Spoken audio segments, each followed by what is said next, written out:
ايش هذا؟ طيب معايا يا جماعه؟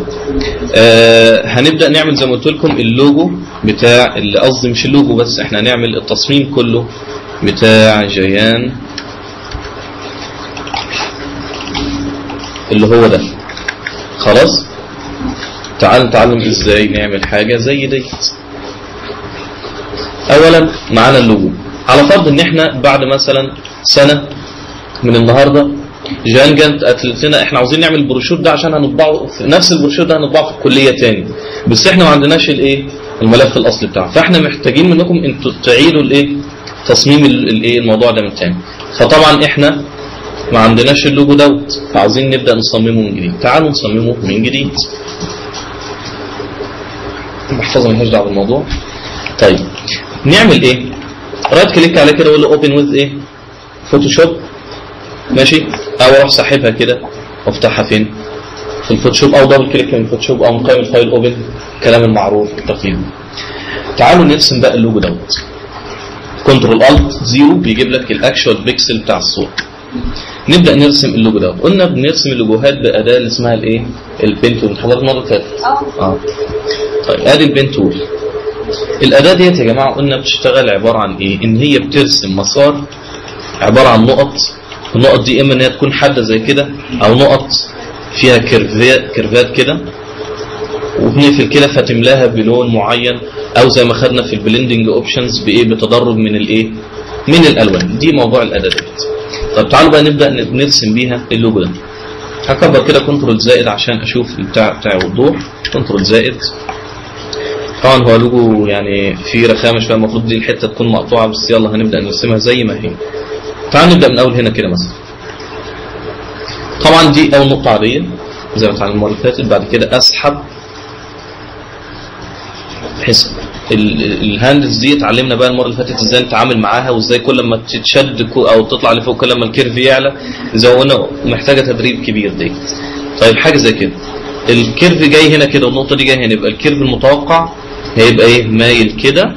انا اروح جاي مثلا هنا كده ومزود قوي بحيث عملت الايه؟ الكيرفين مره واحده.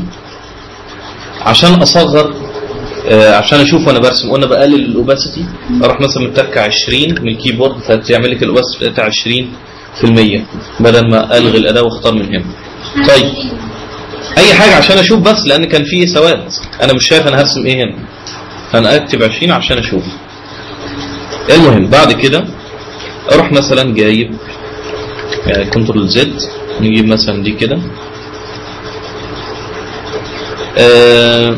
دي نجيبها كده. قلنا النقط اللي بتبوظ مننا ممكن نظبطها بعد كده بالاداه اللي هي كانت اسمها دايركت سيلكشن تول.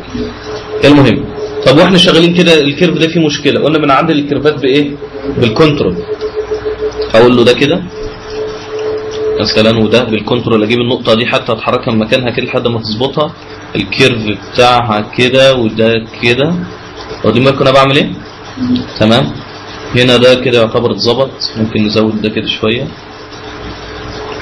تمام. نبدا نكمل رسمتنا عادي. ناخد كده نقطه ونسحب جامد عشان نعمل الكيرف ده. النقطه دي طالعه بره شويه، نجيبها كده بالكنترول. ماشي. ده اللي بيحدد لي الكيرف بتاعي يكون عامل ازاي. ساحب كده، انا كونت كيرف تاني. خلاص اكمل كده، اسحب بقى هنا الحته دي متنيه كده، الثانيه بسيطه. هاتني بقى لجوه. شايفين ده راح لجوه ازاي؟ عشان يعمل لي كيرف عامل كده عكس الناحيه الثانيه. كنترول واحدد كده، ظبط. بعدين كده، بعدين طبعا بص اول ما باجي هنا بيعمل لي علامه الزائد ان انا ازود نقطه، فطبعا لا انا مش عاوز ازود حاجه، ابعد شويه بحيث ما يزودش. بعد كده بقفلها انا بايدي وهكذا. ابدا ارسم. لا ده دقيق جدا، بس اتعلمت ترسم بيها صح كده اهي. كنترول قلل الكيرف ده كده.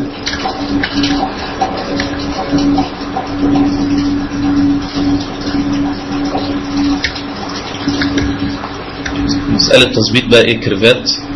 لحد ما توصلي للنتيجه المظبوطه. بقت دقيقه ولا لا؟ نزود. نبدا بقى ايه نرسم الحته دي. سوري، ارسم نقطه واقول له تعالى كده. خلاص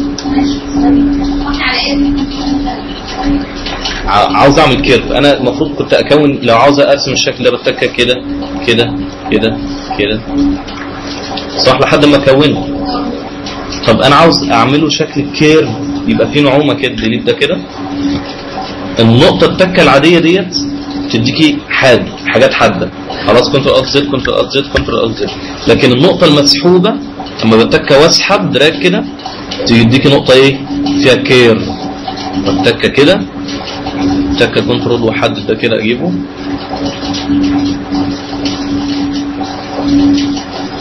خلاص كده اتظبطت.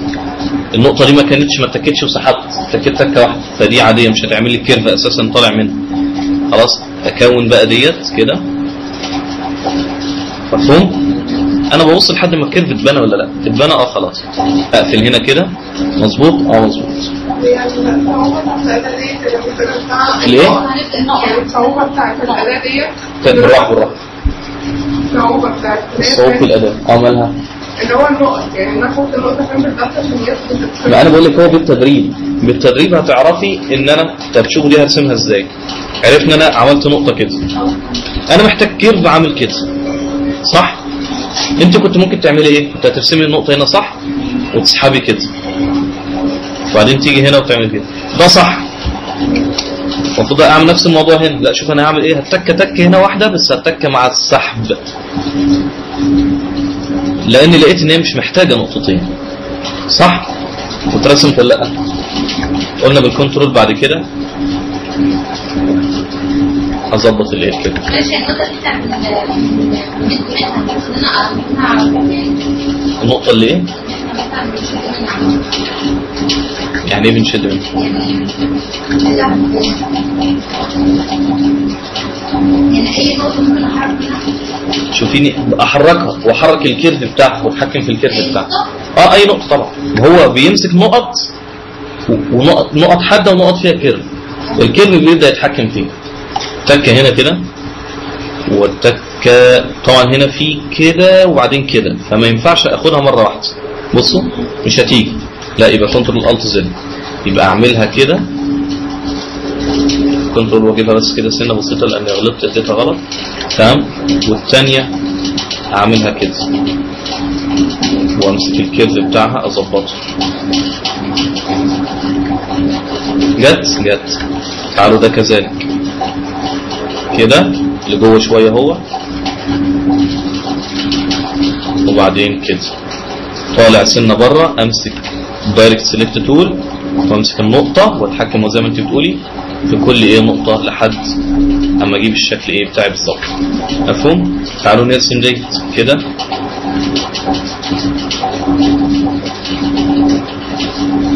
اهو الكيرف هيبقى عامل كده تكة عادية.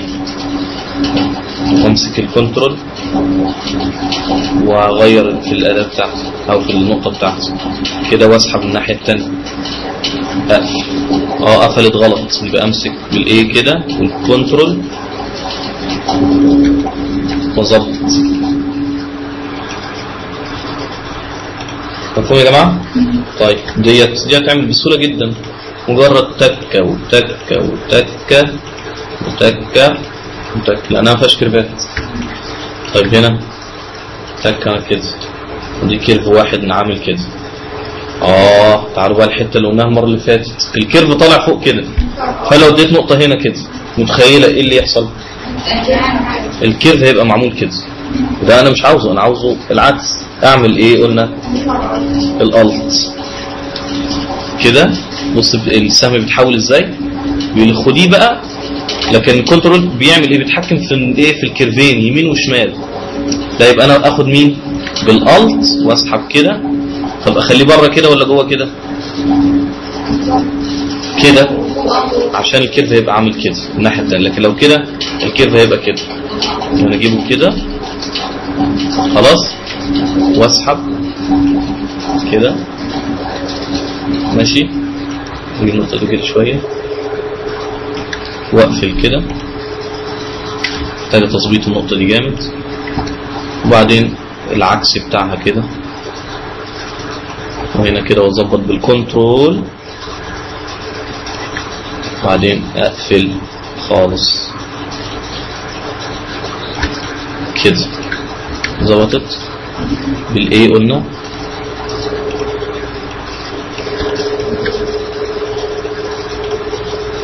قوموا يا جماعه، رسمنا كل حاجه.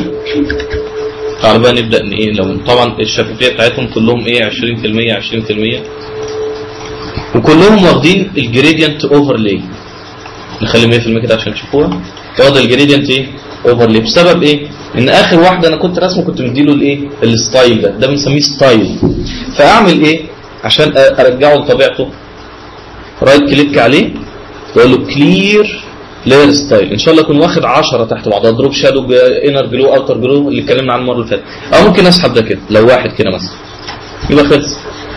طيب ده دلوقتي انا عاوز اديله التدرج مثلا من الاخضر الفاتح للاخضر الغامق شويه ده.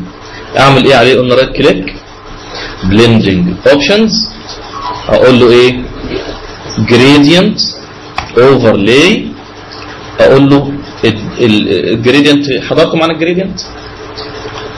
طيب اختار لونين اللي هو الفاتح ده والغامق ده. ازاي؟ تك هنا كده، ده الفاتح، اقول له اختار لي ده. بصوا اتك على اللون اهو، بدل ما اختار من هنا وافضل اقول فين ويا ترى، لا اتك بس تك هنا كده واقول له اختار لي اللون ده. طب واللي تحت اختار ده. بصوا تمام.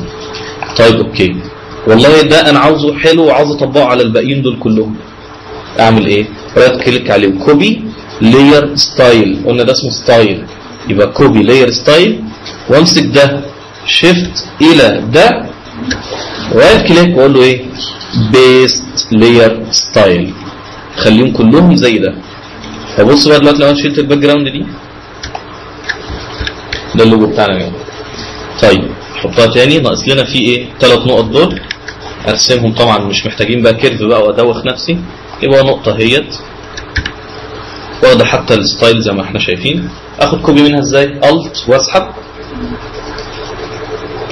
واخد الشفافيه ايه لو واخده 20% خليها 100%، ورايت كليك وبيست لاير ستايل، اخر لاير ستايل كنا واخدينه، رايت كليك واسحب، رايت كليك ايه بس كنترول الكليك العاديه مع الالت قصدي. شو هنا كده ممكن دي كبيره شويه، كنترول تي ونكبر شويه. خلاص يا جماعه اللوجو كده اتعمل، اتعمل زي الفل. طيب انا هجيب لكم اللوجو ده كده على جنب، اللي فوق عاوزين نغيره على فكره، واخد بنفسجي شويه. رايت كليك عليه وبلندنج اوبشنز، نقول له ايه جريدينت، بدل ما انت واخد كده اقول له اختار اللون ده والفاتح بتاعه اللي هو ده، بس هو جاي ايه العكس، يبقى انا اعكسه ريفيرس، اعكسه خلي الغامق فوق خدت بالكم الحته دي ريفيرس اعكسه. اوكي يبقى ده اعمل له كوبي لاير ستايل، وعلى ده كمان بيست لاير ستايل. فاكرين بنختار الليارات ازاي؟ رايت كليك عليها وبيقول لي الماوس ده تحتيه دلوقتي كذا وكذا، بيست لاير ستايل. دي كمان معموله بيست لاير ستايل.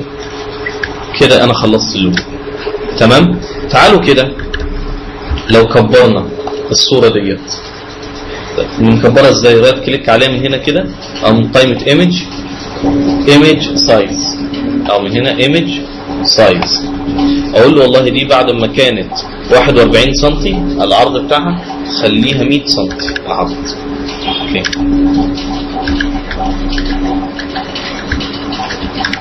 شايفين الفرق بين ده وده؟ كبر خالص كده، شايف دي عامله ازاي ودي عامله ازاي؟ ها شايفين النقاء الواضح بينهم؟ وده اللي اتكلمنا عنه المره اللي فاتت، ان هو ده اسمه فيكتور يعني مسارات، وده اسمه راستر يعني صوره عاديه. خلاص يبقى ده اللي احنا بنتكلم فيه. طيب تعالوا بقى نعمل حركه لذيذه قوي. طب تعالوا نكمل اللوجو تايب ونكتب الكتابات اللي تحتيه ديت. مثلا نجيبه هنا كده ونقول له خلاص هنبقى نكتبها هناك يعني مش مشكله دلوقتي. المهم العنصر ده دلوقتي انا عاوز اجمعه في جروب، اعمل ايه؟ كنترول جي. برافو. يبقى دي جروب هسميه ايه مثلا؟ جيان لوجو. خلاص انتر اتنفذ. كنت كده وكليك عليه على الاسم نفسه عشان يغير. طيب تعالوا بقى نبدا نشوف التصميم بتاعنا. طبعا انا اما باجي اقول لك اعملي لي التصميم بقول لك مقاساته كذا في كذا، مش تخميني بقى انت عاوزه كبير ولا صغير ولا ايه، لا اقول لك مقاسه بالسنتي وبالملي كذا وكذا. طيب اللوجو ده عندنا تعالوا نشوف التصميم ده عندنا كان مقاسه كام. تعالوا بقى نفتح الملف الاصلي لان مش ده في الغالب مش هيدينا المقاس المظبوط. نقول له كان في هي مفتوحه هنا اهيت يبقى البي اس دي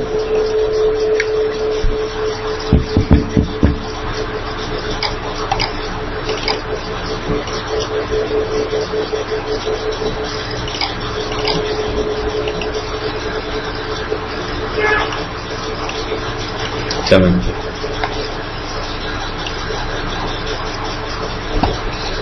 اوبن كده. ده لو اتكينا رايت كليك عليه وقلنا له ايمج سايز عشان نعرف حجم الصوره من قائمه ايمج سايز. المفروض هناخد القائمه دي كلها النهارده ان شاء الله. المهم بيقول لك دي عباره عن العرض بتاعها 29.7 والطول بتاعها ايه؟ 21. يبقى تعالوا كده نعمل كنترول ان تصميم جديد بالسنتي. عرضه كام؟ 29.7.7 في طول كام؟ 21 ايه؟ سنتي. الريزوليوشن كام؟ عشان هيطبع يبقى كام؟ كارت ده هيطبع يبقى 300. نظام الالوان بتاعنا CMYK. تمام. RGB ريد جرين بلو. ده بيستخدم ويكون بعمل حاجه على الكمبيوتر هتتشاف على الكمبيوتر. خلاص. طيب دلوقتي تعالوا نشوف التصميم ده والله مكون من ايه كده. مربع ومربع ومربع ورام خلفيه من لون واحد. تمام. وبدأ يحط مجموعه من الايه؟ من الصور. تعالوا ننفذ الكلام ده. نحط اللي هم الايه؟ الثلاث مربعات دول. رايت كليك مربع ارسمه كده. تمام. واخد طبعا افكت فانا اخليه 100% اقول له كلير لير ستايل يعني رجعه من غير اي حاجه بنفس اللون اللي هو مرسوم بيه. اخد منه نسخه شيفت عشان يظبط لي نسخه كمان. طب اظبط المسافات اللي بينهم ازاي؟ طب كده وده وده اعمل لهم ايه؟ برافو. توزيع اللي هو ديستريبيوشن بمسافات متساويه. طب هم كده فعلا اتساووا مع بعض. طيب انا عاوزهم يبقوا هم طبعا على نفس المستوى اساسا يعني. انا عاوزهم يبقوا في نص الايه؟ الصفحه. اعمل ايه؟ اللي يقول لي هديله جايزه.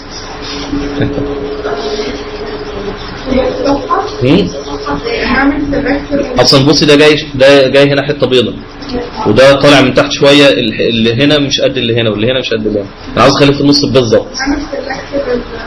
الصفحه ازاي سلكت دول؟ كنترول ايه؟ ها دي برافو.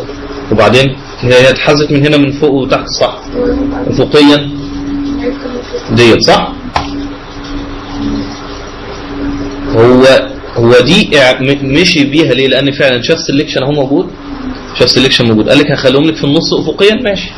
لكن دي انت بتقول له شوف السيلكشن دول خليهم لي في نصه راسيا فراحوا متجمعين على بعض. فدي مشكله نحلها ازاي؟ اقول له كنترول جي فبقوا عنصر ايه؟ واحد. فبالتالي لو اتكيت كده دلوقتي بقوا في النص بالظبط. طبعا هم كبار شويه يعني المفروض ايه؟ اخش واقلل السمك بتاعهم. امسك كده كلهم كنترول تي واقلل السمك بتاعهم مثلا كده مناسب. اقفل الجروب دي تاني كنترول ايه؟ في النص والنص يبقى كده بتاع بقى في النص ايه بالظبط. دلوقتي انا محتاج جروب دي لا عاوز ارجعهم تاني يبقى بدل كنترول جي يبقى كنترول شيفت جي. يعني بقى جروب ان جروب. خلاص كده بقى ايه؟ ان جروب. تعالوا نبص على التصميم بتاعنا عامل ازاي. طيب هو ايه ده؟ ما كانش ده، كان ده. تمام. تعالوا نشوف الكتابات اللي محطوطه ديت نحطها ازاي. في كتابات هنا الكتير او الرغي دي، تعالوا نشوف بتتحط ازاي. طبعا كانوا جايبين لنا ملف وورد اسمه بروشور تكست.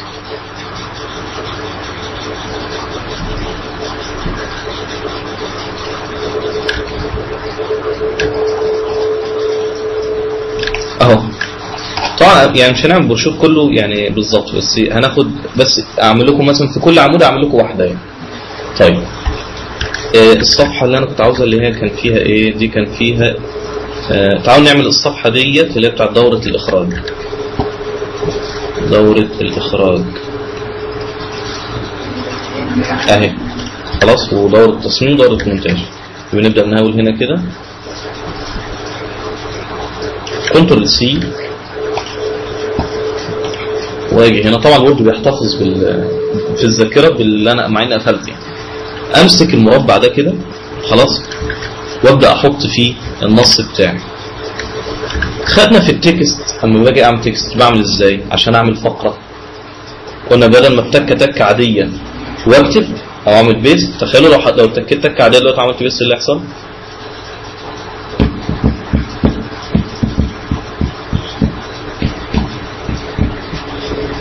استنوا عليه.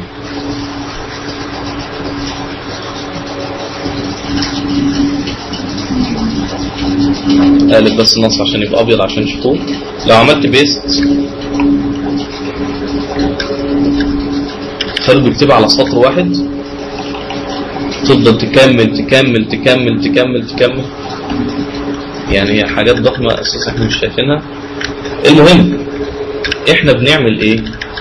طبعا بصوا لما بعمل كنترول الت زد عشان اجيب كنترول الت 0 عشان اجيب الاكشوال بيكسل كبير، لان الريزولوشن 300 قلنا بيبقى اكبر فعلا من اللي احنا بنشوفه مطبوع. قلنا عشان نجيب البرنت سايز اتك من قائمه فيو برنت ايه سايز، ده الاكشوال بيكسل اللي احنا الكبير خالص، لكن ده برنت سايز ده حجم الطباعه. هي بتبقى مطبوعه بالحجم ده كده، واخدين بالنا؟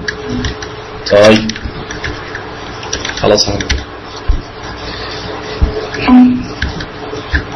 طيب قلنا بنكتب ازاي اما يكون عندنا فقره، نروح متكي وساحب بأداة التكست فينتج لك هنا كده، يبقى دي المساحه اللي انت ايه هتكتب فيها. كنترول في الزق الكلام ده وصغريه بقى خالص خالص خالص،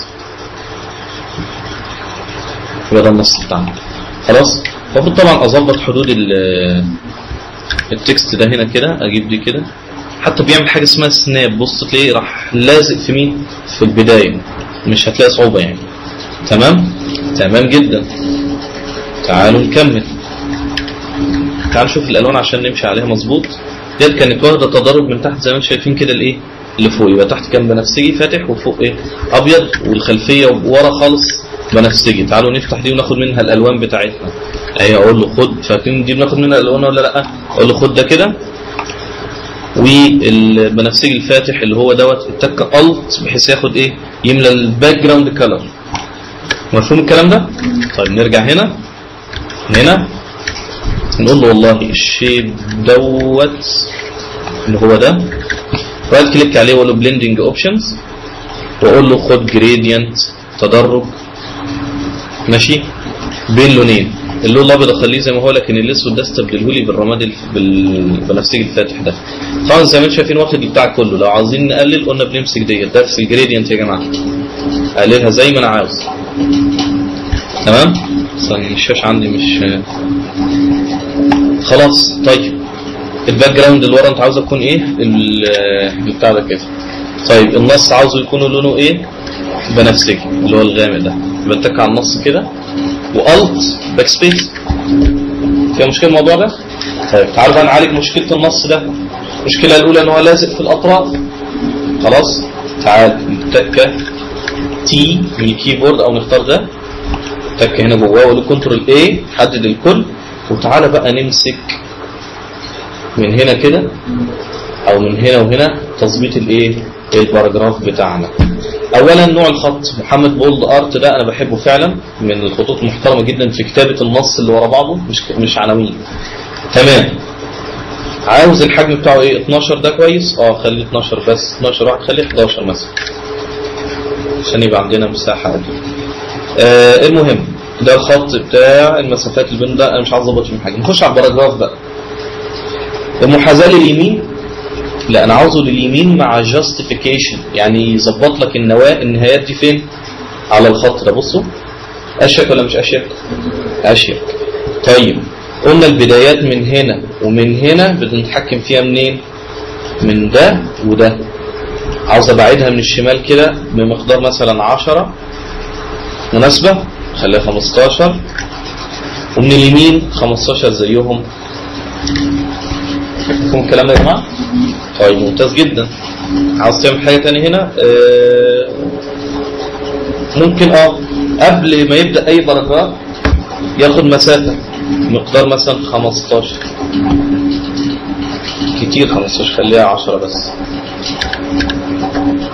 تمام. ونقول له نقفل دي كده ونبدأ نشوف. هنا طبعا في مسافات زيادة، دي تنفع ماشي، شيل دولت، نخلي في مسافة كده، ديليت، دي هوم كده، انتر، انزل واحدة. طيب العناوين من الطبيعي ان انا اخلي لها لون مختلف. دبل كليك، 3 تكات، دبل كليك يحدد لك الكلمة، 3 تكات يحدد لك الايه؟ الفقرة. او دبل كليك يحدد لك الكلمة، 3 تكات يحدد لك السطر، 4 تكات يحدد لك الفقرة كلها. معلومة جديدة؟ نعمل وورد دي.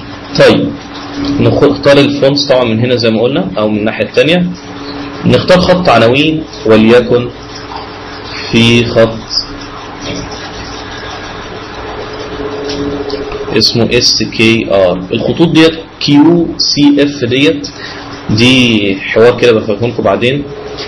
دي خطوط المصحف، هبقى هوريكم بتشتغل ازاي، هي جميله على فكره.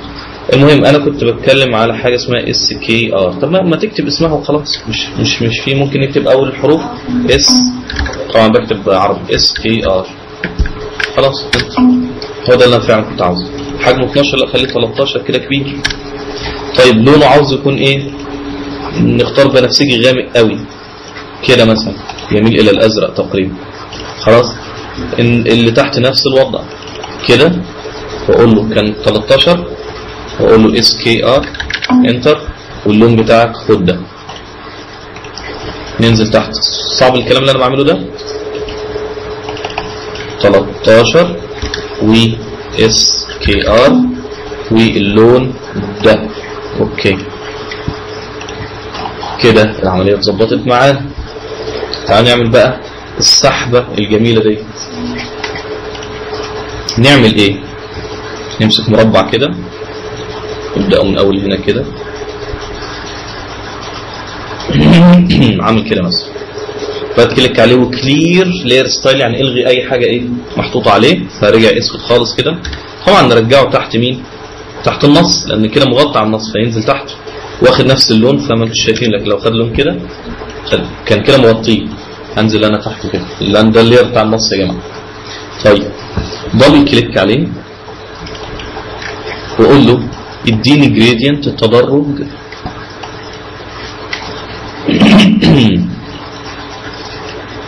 بين الاسود والابيض.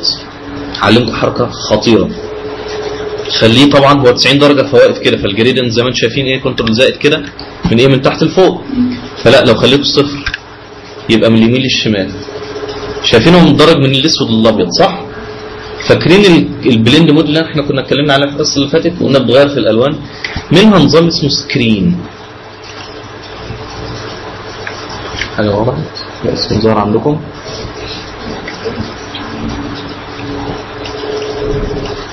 لا يبقى هو ما اشتغلش. طب هو السكرين ده كان بيشتغل مع ايه؟ لا يبقى انا قلت معلومه غلط، اسحب كلمتي. طيب يبقى نخلينا ايه محترمين ونعملها بالطريقه التقليديه، ونختار الوان طبيعيه، نختار تدرج مثلا. هو كان منين؟ ارجع بقى للنورمال تاني. تمام. ونقول له تك هنا عشان اختار الالوان. ده ابيض اختار من بره حتى كده، وده بنفسجي فاتح اللي هو ده كده. تمام. عملت السحب ولا لا؟ تمام. طيب هو ده المفروض يكون ابيض خالص يعني. تعالوا كده دبل كليك عليه تاني. هنا دي المسافه اللي بينهم نبعدها كده شويه.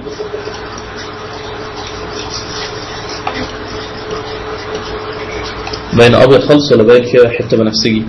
باين فيها حته شويه. سكيل لا، كنترول زد. طيب نخليها كده. لو انا كان ماشي هوريها لكم فين. تخيلوا ده كده ماشي، رحت جايبه هنا كده، بس انا عاوزه ما يتدرجش من البنفسجي للابيض، انا عاوزه يتدرج من البنفسجي لما فيش. خلاص اعمل ايه؟ لاول مره هلفت نظركم لحاجه اسمها الفيل. خلاص الفيل احنا لما بنعمل يا جماعه، لو عملت كده كلير لير ستايل، اما بعمل فيل بعمل ازاي؟ الت باك سبيس او كنترول باك سبيس، ده اسمه فيل صح؟ فيل يعني بملى. طيب الفيل ده لو قللته يبقى بيقلل اللون اللي انت مليت بيه. فتخيلوا لو ده واخد لير ستايل كده بنفس دوت، كوبي لير ستايل كده، بيست لير ستايل اهو، وقللت الفيل، طبعا هو مش باين عليه لانه هو تحته خلاص، هو البلندنج اوبشن بيترمي فوق اللير نفسه. لكن لو الاوباسيتي قللتها بيقلل اللير ككل. طيب ينفع اخلي ان هو يعني هنا الفيل بصفر، ازاي بقى اخلي الجريدينت دوت نفسه يسحب من البنفسجي اللي ما فيش؟ تعالوا كده نخش على الجريدينت اوفرلاي. في الجريدينت اوفرلاي نفتح دي تاني كده. انا كنت عامله بالدرج الابيض صح؟ لا انا هقف كده في اللي فوق ده، اقول له الاوباسيتي بتاعت الابيض دوت يعني الشفافيه بتاعته الصفر. نقول له اوكي. بصوا ده عمل ازاي؟ خدنا بالنا يا جماعه؟ يبقى انا بصوا حتى خدت خطوط ازاي كده. حتى على فكره ممكن ما اخليش ده ابيض، اخليه بنفسجي زي ده. يبقى انا ممكن اخد ده كده اقول له اختار نفس اللون، يبقى تلاقي بنفسجي فعلا على ما فيش ابيض خالص. يبقى بنفسجي ليه ما فيش. فهمنا حته الاوباسيتي دي يا جماعه؟ ممكن دي كذلك اقلل الاوباسيتي بتاعتها، بس ده انا مش عاوزه. بصوا دي عامله ازاي؟ بهتتها شويه، لا خليها 100% تاني. يبقى ايه الفرق ان انا امسك اللي فوق واللي تحت؟ اللي فوق ده اللون وفوق دي شفافيته. اقول له اوكي. يبقى بالفعل هو دي اللي انا عاوزها، بحيث تتحط هنا. بصوا تتحط هنا، دي عامله سحبه كده جميله. يبقى انا هشيل دي كده ورايت كليك عليه، اسف، شيل ديليت ده كده، احطه جنبه تحتها كده، اطلعه فوق شويه بالاسهم، الت واسحب لتحت، تك على الشيفت عشان يمشي مظبوط، اطلعه سنه شويه، والاخير اروح عامله كده سنه شويه. خدتوا بالكم ما نزل تحت مع ان في حته بنفسجي كده برضه مشي معاه كويس. طب تخيلوا بقى لو كانت دي بيضه، لو الفل ده كان 100%، بصوا ولو كان مملي بلون غامق كده، يبقى الفل تحت ايه؟ لو انا شلت الافكت كده مملي بده. طب هو كان عامل مالي من بنفسجي اللي ما فيش، فما فيش وتحتيه لون، لا فانا الغي الفل اللي انت كنت واخده، اللون اللي انت كنت واخده اساسا الغيه. قلنا الحته دي يا جماعه وصلت؟ طيب اوعوا تكونوا بتهودون، نقف الجزء ده.